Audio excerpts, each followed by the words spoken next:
Right ఇక phone tapping వ్యవహారంలో ప్రణీత్ రావుని అదుపులోకి తీసుకున్న పోలీసులు విచారణ చేపట్టారు. అయితే మాజీ చీఫ్ ప్రభాకర్ రావు అనుమతులతోనే ఆయన ఈ ఫోన్ ట్యాపింగ్ కి పాల్పడినట్లు కూడా వెల్లడించాడు. అయితే విచారణలో దీనికి సంబంధించి ఇప్పటికే ప్రభాకర్ రావు కూడా అమెరికాకు వెళ్లిపోయినట్లు కూడా తెలుస్తోంది. కేసుకు సంబంధించి మరిన్ని అప్డేట్స్ మా ప్రతినిధి సురేష్ లైవ్ లో అందిస్తారు. సురేష్, ఇప్పటికే చూసుకుంటే ఆయన అమెరికాకు వెళ్లిపోయినట్లు కూడా తెలుస్తుంది. పోలీసుల దర్యాప్తులో ప్రస్తుతం ఈ కేసు దర్యాప్తు ఎక్కడి వరకు వచ్చిందంటారు? అప్పటి ఇంటెలిజెన్స్ చీఫ్ గా పనిచేసినటువంటి ప్రభాకర్ రావు ఆదేశాల మేరకే ఫోన్ ట్యాపింగ్ వ్యవహారం నడిపించినట్టు ప్రణీత్ రావు పోలీసు విచారణలో వెల్లడించడం జరిగింది. ఆయన స్టేట్మెంట్ ను కూడా రికార్డ్ చేశారు. అయితే ప్రణీత్ రావు అరెస్ట్ తర్వాత ప్రభాకర్ రావు ఏదైతే కాంగ్రెస్ ప్రభుత్వం ఏర్పడిన తర్వాత ఆయన ఓఎస్డీగా ఇంటెలిజెన్స్ గా పనిచేశాడు, దానికి చీఫ్ గా. అప్పుడు రిజైన్ చేసి అజ్ఞాతంలోకి వెళ్ళాడు. అయితే ప్రణీత్ రావుకు సంబంధించి అరెస్ట్ తర్వాత అప్పటి నుంచి కూడా ఎక్కడా కూడా కనిపించకుండా తన సెల్ ఫోన్స్ అన్ని కూడా స్విచ్ ఆఫ్ చేసి ఉండడం, విహారయాత్రకు అని చెప్పేసి ఇతర రాష్ట్రాలకు వెళ్ళి అక్కడి నుంచి అమెరికాకి వెళ్ళిపోయినట్టు పోలీసులు అనుమానిస్తున్నారు. ఎందుకంటే ప్రణీత్ రావు స్టేట్మెంట్ ఆధారంగా ప్రభాకర్ రావు పేరు బయటికి వచ్చే అవకాశం ఉంది. తర్వాత అరెస్టు తనదే జరగవచ్చని చెప్పేసి సమాచారంతోనే అతను అమెరికాకు పారిపోయినట్టు పోలీసు వర్గాలు అనుమానిస్తున్నాయి.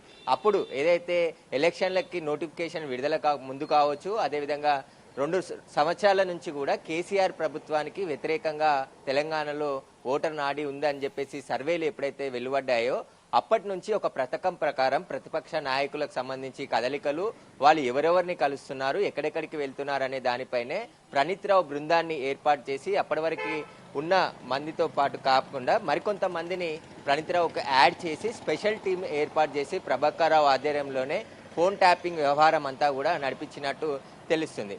అయితే ఇంటెలిజెన్స్ వ్యవస్థకి ఇతర దేశాల నుంచి టెక్నాలజీ కొనుక్కునే వెసులుబాటు ఉంటుంది. ఎందుకంటే దేశ భద్రత, రాష్ట్ర భద్రతకు సంబంధించిన విషయంలో టెలిఫోన్ ట్యాపింగ్ కావచ్చు, ఇతర హ్యాకింగ్ వ్యవస్థ కావచ్చు, సమాచారం సేకరణ కోసం కొత్త టెక్నాలజీని తీసుకునే వెసులుబాటు ప్రభుత్వానికి ఉంటుంది.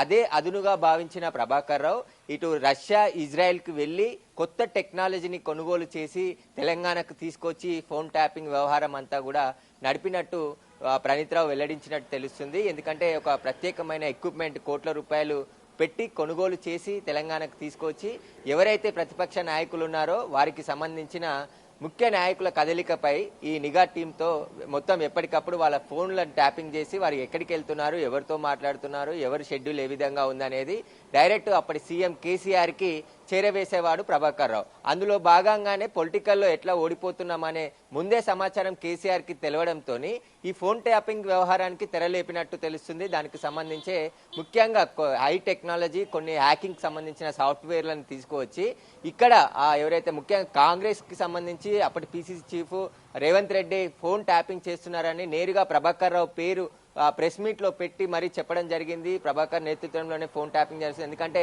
తాము ఎక్కడికి వెళ్ళినా మరుసటి రోజే దానికి సంబంధించిన పూర్తి విషయాలన్నీ కూడా పోలీసులకు తెలుస్తున్నాయి అని చెప్పేసి కూడా వాళ్ళు అనుమానాలు వ్యక్తం చేశారు. వాళ్ళ కదలికలు ఎవరైతే వాటికి సంబంధించిన ఆఫీసర్స్ కానీ, వ్యాపారవేత్తలు కానీ, ఇతర రాజకీయ నాయకులు కానీ వారితో మాట్లాడిన సమయంలో వెంటనే వాళ్ళకి ఫోన్లు చేసి బెదిరింపులకు దిగడంతో ఫోన్ ట్యాపింగ్ అవుతున్నాయని చెప్పేసి కూడా అనుమానం వ్యక్తం చేసి ఫోన్ నెంబర్స్ మార్చి వాడుతుండడంతో ఆ నెంబర్స్ ను కూడా మార్చి కనుక్కోనాలంటే ఒక టెక్నాలజీని కనిపెట్టి ఆ టెక్నాలజీలో దాదాపు వాళ్ళ ఇంటి సరౌండింగ్ లో ఒక 400 మీటర్ల వరకు కూడా ఏ ఫోన్ ఆపరేటింగ్ అయినా కూడా వాళ్ళకి వచ్చే విధంగా ఈ టెక్నాలజీని వాడినట్టు ఎస్ఐబిలో ఈ ప్రభాకర్ రావు ఆధ్వర్యంలో వాడినట్టు పోలీసులు గుర్తించారు.